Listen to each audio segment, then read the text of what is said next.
2025 সালে আনন্দ পুরস্কার পেলেন এই সময়কার জনপ্রিয় লেখক স্মরণজিৎ চক্রবর্তী। তার শূন্যপথের মল্লিকা এই বইটির জন্যে।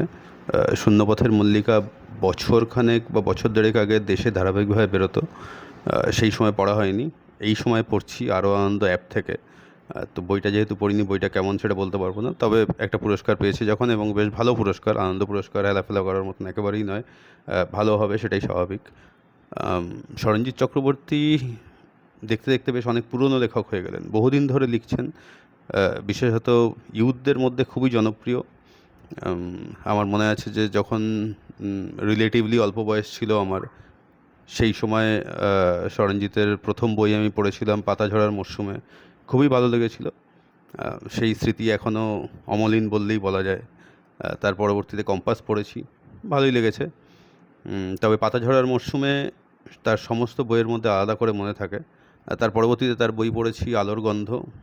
শুরু এবং শেষ ভালো লেগেছিল, মাঝখানটা খুব ড্র্যাগ করছিল বলে মনে হচ্ছিল। খুব ভালো লেগেছিল বলতে পারবো না, তবে শুরু আর শেষ দুটোই যেরকম বললাম যে দারুণ লেগেছিল। তার পরবর্তীতে তার আর কোনো বই পড়া হয়নি। তার ছোটো গল্প বেশ কিছু পড়েছি। ছোটো গল্পের মধ্যে বেশ একটা ডার্ক ব্যাপার স্যাপার থাকে কখনো কখনো, সেগুলো কিন্তু বেশ ভালো লাগে।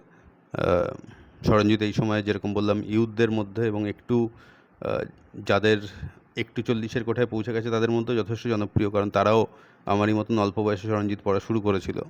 তো সেটা আছে। কিশোর কিশোরীদের জন্য উনি আনন্দমেলায়, শারদীয় আনন্দমেলায় বিভিন্ন জায়গায় লেখেন।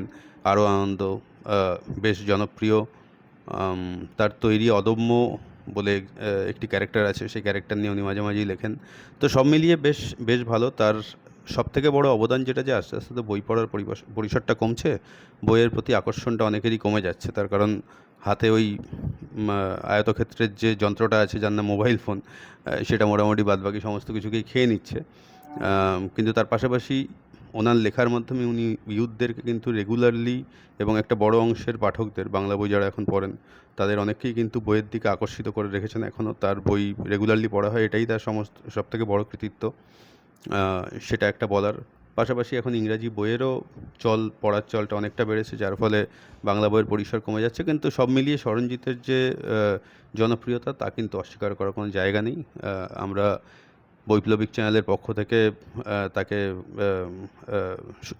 শুভনন্দন বলতে যাচ্ছিলাম, টার্মগুলো এমনভাবে চলে আসে। যাই হোক, অভিনন্দন জানাই। তিনি আরও পরবর্তীকালে ভালো লিখবেন, এটাই আশা করব, এবং আমাদের আরও ভালো ভালো লেখা উপহার দেবেন এবং সবার মনোরঞ্জন করবেন। তাকে শুভেচ্ছা জানাই।